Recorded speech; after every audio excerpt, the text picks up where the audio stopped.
You know, the Chinese are now requiring in China that all of the information collected by their vehicles, whether they're from America or internally, that all of that data has to be locally stored. Can you share an update on CISA's work to expand and improve the availability of PSAs to communities like mine? Court of Appeals for the Fifth Circuit ruled that the key cybersecurity defense agency, which I think they were talking about your agency, probably violated the First Amendment. I have no idea what you're asking about. The allegations against the agency are riddled with factual inaccuracies. Facts are facts. Cyber That's actors specifically the question I asked you onto yesterday, our. and that's, Yes, you I asked got a me different whether they're answer to you. here, and You as I Are said, the people here, or are they overseas?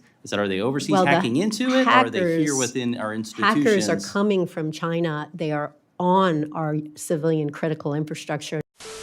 Can you talk about those threats and capabilities you see coming from China and how those intentions threaten us here, specifically in the U.S.? You mentioned some of those things, but could you add any further examples?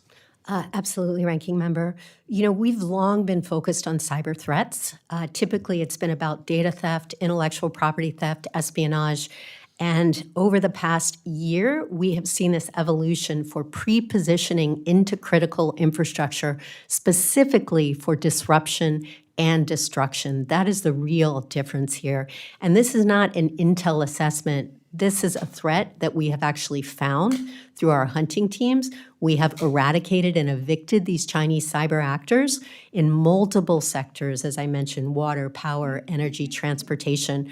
But we believe that this is just the tip of the iceberg.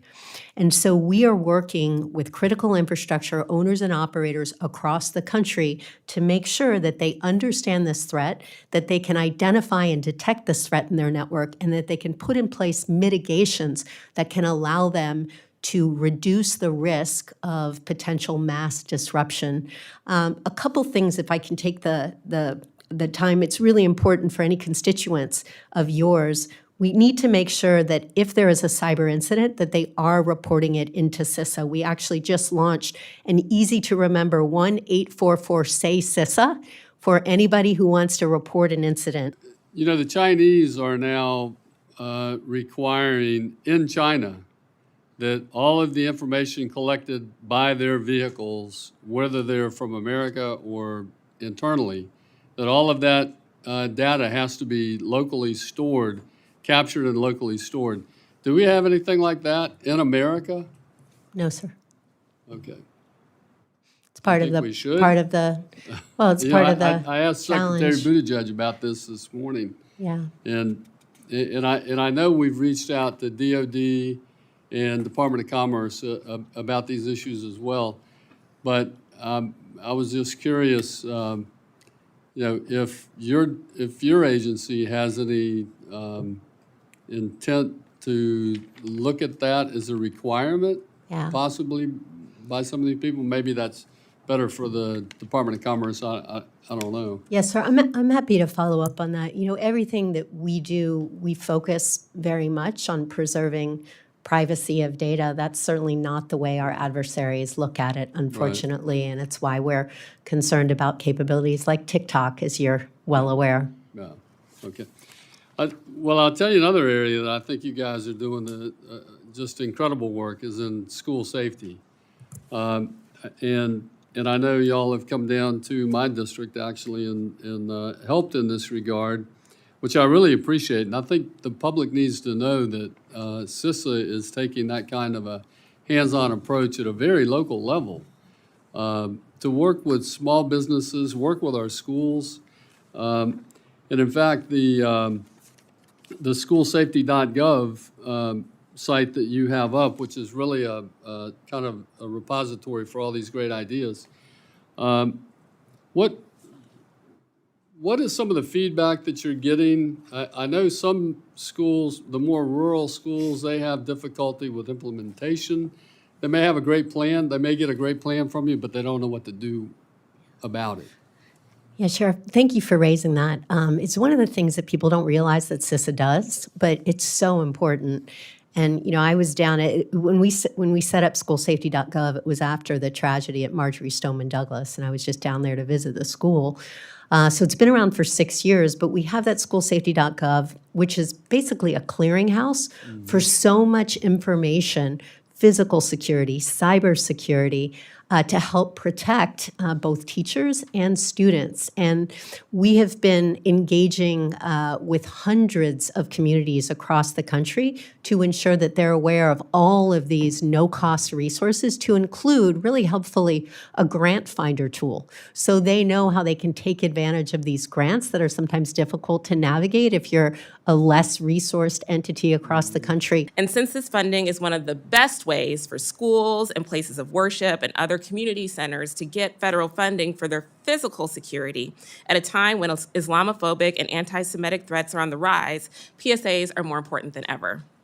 Director Easterly, can you share an update on CISA's work to expand and improve the availability of PSAs to communities like mine? And how would this year's budget request be used to support this work? Yeah, thanks so much, Congresswoman. And I know my team in your district loves working with you and your team. So it's one of those things that people don't necessarily think about when you think about CISA, but we have an amazing cadre of protective security advisors who've been around for a long time, who come from the community, who work with the community. And so we're excited to be able to continue to grow and strengthen. As I mentioned, we've grown our field force by 35%. We've been able to quadruple the number of engagements. And so working in districts to be able to reduce risk, and this is across the board. Physical security, for example, you mentioned some of the Islamophobia. We worked very closely with faith-based institutions. We gave them checklists around physical security. We created specifically physical security protective guidelines for faith-based institutions, and our folks went around the country so we could actually work in districts with constituents to help them drive down risk. So I really appreciate you highlighting that capability. Thank you. Shout out to Region 5's PSAs. They do a great job.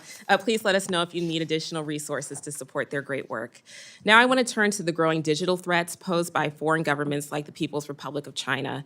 It's no secret that TikTok, whose parent company ByteDance is controlled by the Chinese Communist Party, poses unique risk to Americans, and the president signed legislation this week to take action. This legislation passed the Congress with overwhelming bipartisan support, but it's clear that the public wants and needs to hear more. Can you maybe detail a little bit more specifically on the attack surface management service, how that is really helping enhance security and resilience across the board for critical infrastructure? Yeah, thanks so much for asking. It's one of the most important new services that we've put into play over the last couple of years. And just to break it down when we talk about attack surface management. So at the end of the day, the critical infrastructure that we rely upon is inherently vulnerable. So you have glitches in code, you have openings and flaws and defects in the technology base that allows threat actors to go in there and deploy malware or to get in and steal credentials so they can take over a network. So what our capabilities do are they scan for these defects, these vulnerabilities that are exposed, in particular, if we know those vulnerabilities are being used by nation-state actors or cyber criminals. And when we can see those open vulnerabilities, we then notify that organization, you have an exposed or unpatched vulnerability, and this is what you need to do immediately to get it patched. As I mentioned, Does it usually take someone having an experience that's bad for you to realize that there's a vulnerability there, or do you have AI? I mean, what are you using to determine those vulnerabilities? we use various commercial capabilities to scan for those open vulnerabilities. Typically, we try to get to them before harm occurs. That's how we're using our pre-ransomware notification initiative. We've done that 2,054 times since we launched that program, and we are preventing organizations from getting attacked by ransomware. And I've seen a lot of those feedback notes that say, thanks so much for notifying us so that we didn't get attacked. And so it's all about managing that vulnerability surface to drive down the propensity for attacks. And how does CISA leverage its attack surface management platform to reduce risk to all of this critical infrastructure? Sure. So any ideas on what we should be proactively doing, or explain to us what we already are doing, what more we should allow you to Sir, do? thank you so much. It was great to meet with you as well. And my team looks forward to spending time in your district. Good. On the attack surface management, it is all about reducing exposed vulnerabilities. But to your really good question about how do we deal with all this massive critical infrastructure, it's all underpinned by a technology backbone, frankly. And the part of the problem is we've never demanded of major technology providers that they ensure that they are prioritizing security. The history of technology has been about cool features and speed to market. And what it really needs to be is about putting security first. So one of our major priorities at CISA is to shift the burden from end users and individuals and small businesses across the country to the major technology providers who can really bear it so that they're building and testing and deploying and delivering technology that is secure by design. I think that's the best thing we can do to catalyze. Require it. Yes, sir. And right now it's not. So CISA is not a regulator. We're not a law enforcement agency, of course. But what we are doing is building those best practices. We use the cybersecurity performance goals to articulate the right standards for cybersecurity for both information technology and operational technology. But at the end of the day, we need some sort of minimum standards. And that's one of the points that was articulated in the NSM this morning. Washington Post story, it says that the U.S. Circuit Court for the Fifth Circuit, Court of Appeals for the Fifth Circuit, ruled that a key cybersecurity defense agency, which I think they were talking about your agency, probably violated the First Amendment. Do you agree with the court's decision, or do you stand by that you think the court's got it wrong on this? Thanks for the question, Dr. Harris. I believe the Supreme Court is going to weigh in on this, but let me just be very clear, and I appreciate you asking. CISA does not censor, has never censored, doesn't facilitate censorship, and any claims of that are patently false. So you think the court got it wrong? All right. Well, we'll see. I guess Supreme Court will have to rule on that. But the three-judge panel, I think it was unanimous, decided that you in fact were violating the First Amendment. Now, CISA, my understanding is that, and this is from a June 26th press release, that CISA, but not from you, that CISA moved its censorship operation to a CISA-funded nonprofit after CISA and the Biden administration were sued in federal court, implicitly admitting that its censorship activities are unconstitutional. What are some of these CISA-funded nonprofits? I have no idea what you're asking about. The allegations against the agency are riddled with factual inaccuracies and do not reflect CISA's non-political mission of protecting our nation's infrastructure. And frankly, at a time when the U.S. faces unrelenting threats to America, I would hope that CISA's mission would not be undermined by political partisan purposes, sir. Well, look, I couldn't agree with you more. We are actually under some pretty significant cyber threats, so I don't know why CISA spends its time collaborating with private companies to basically censor Americans. I mean, look, that's what the Fifth Circuit Court said. I know you disagree. We don't. Well, just again, to be clear. The Fifth Circuit was pretty clear The that Supreme Court put a stay Now, on the Director, the injunction, Supreme Court has sir. not ruled. The highest Exactly. federal court opinion, will you agree, was that your agency probably violated the First Amendment. Am I misrepresenting the highest I federal would court agree that's that ruled the on highest this? court put a stay on the injunction until they rule on it. And you understand, of course, that stays, and your background's not as a lawyer, mine isn't either, but your understanding is that a stay is not the same as a ruling. Is that right? That is my understanding. Okay, that's what I thought. Yeah. Now, To be clear, CISA does not censor, has never censored, does not facilitate censorship. I just want to be very, Sure. very clear about that. Sure. Now, CISA defines malinformation as anything, quote, based on fact but used out of context to mislead, harm, or manipulate. Is that correct? I take it that must be from your website or something you published. Or you can define is that a correct definition of malinformation? Sure. So you think that malinformation, so something that's based on fact, should somehow be, and I'll use the term censored. I mean, you think that something based on fact, a government agency should be allowed to comment on whether or not it is used out of context to mislead, harm, and manipulate, because context is actually kind of a subjective decision. Wouldn't you agree? I mean, fact is not subjective. Facts are facts. But context is kind of subjective, isn't it? Yeah. I think, because I know you mean, to protect the nation, sir. So just to be very clear, CISA's role, because I know you would want us to be doing this. There are foreign adversaries who want to influence, who want to manipulate, who want to interfere with elections. So you, excuse me, and I'm going to just interrupt. So you only deal with foreign adversaries when you're talking about election malinformation? We don't even deal with them. Election officials have asked us to help them with this issue. We do three things. We work with the intelligence community to articulate foreign tactics of manipulation and disinformation. We talk about accurate information on election infrastructure, and we amplify the voices of election officials who are the trusted subject matter experts. So with regards to the elections, my understanding is that CISA, in fact, in the past has pointed out some potential problems with mail-in voting, but then suggested that posts about problems with mail-in voting might be disinformation or misinformation. Is that true?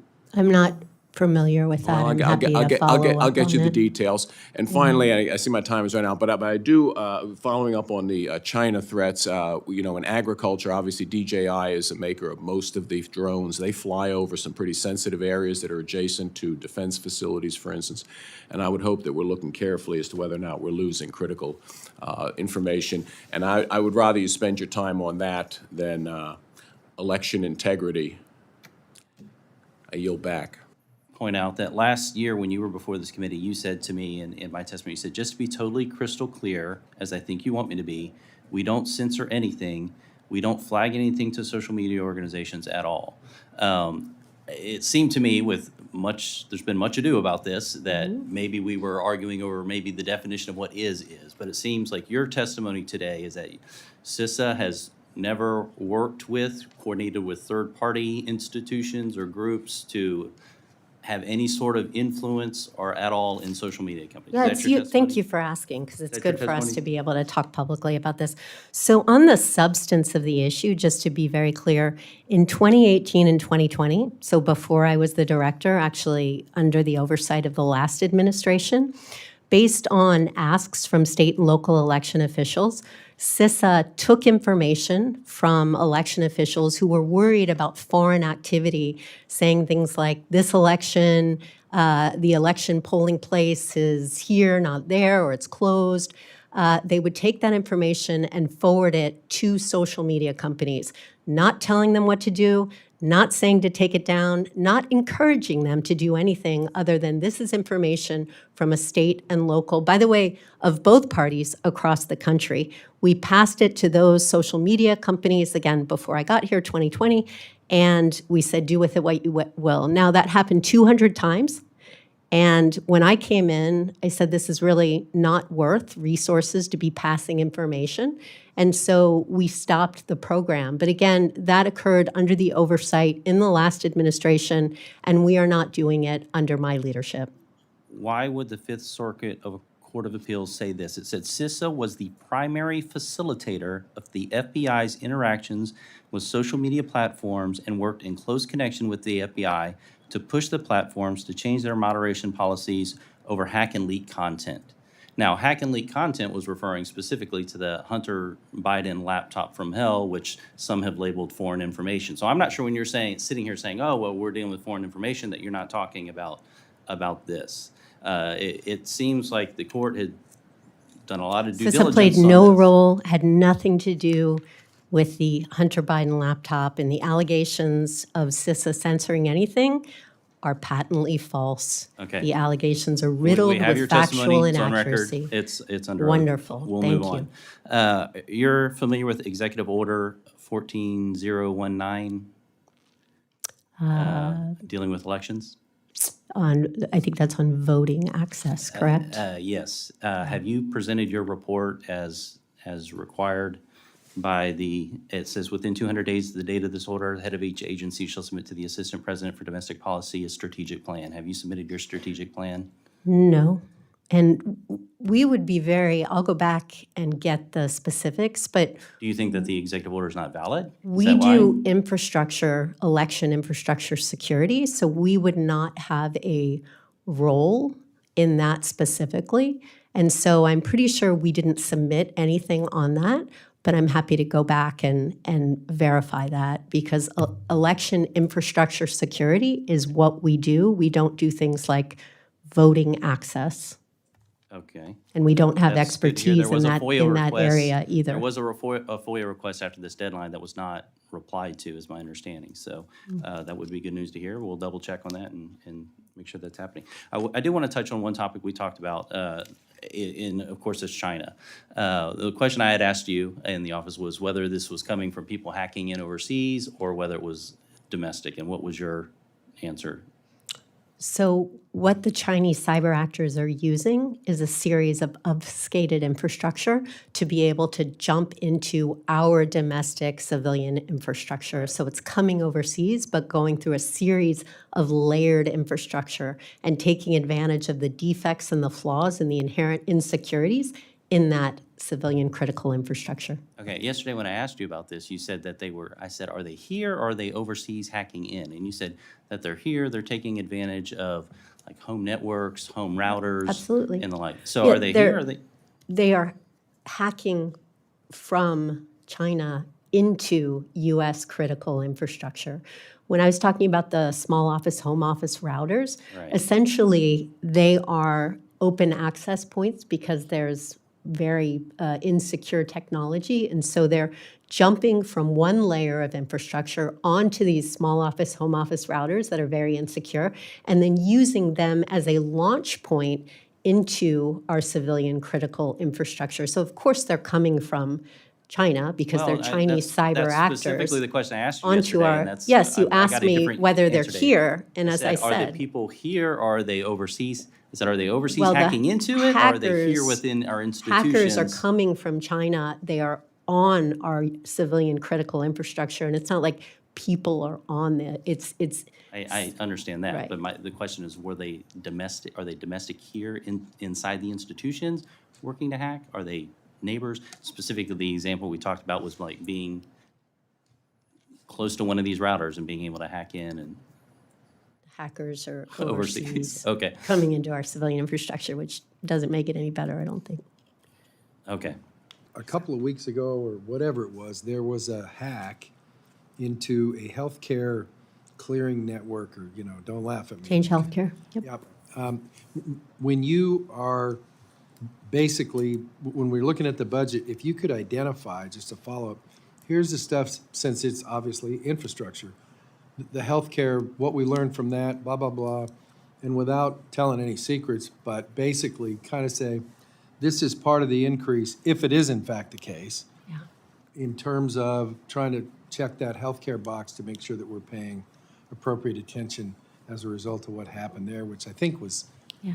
illegal, but your information's probably better. Yeah, I would be happy to get back to you. It was a ransomware attack on Change Healthcare, significant cascading impacts across the nation. And we've been working very closely with HHS to ensure that we can help a lot of these infrastructure providers in the healthcare world, to include the lesser resource ones like rural hospitals, that they have the resources they need to be able to drive down risk. And we need to do more of that, as you said. So thank you for the opportunity to drill down in that with the committee.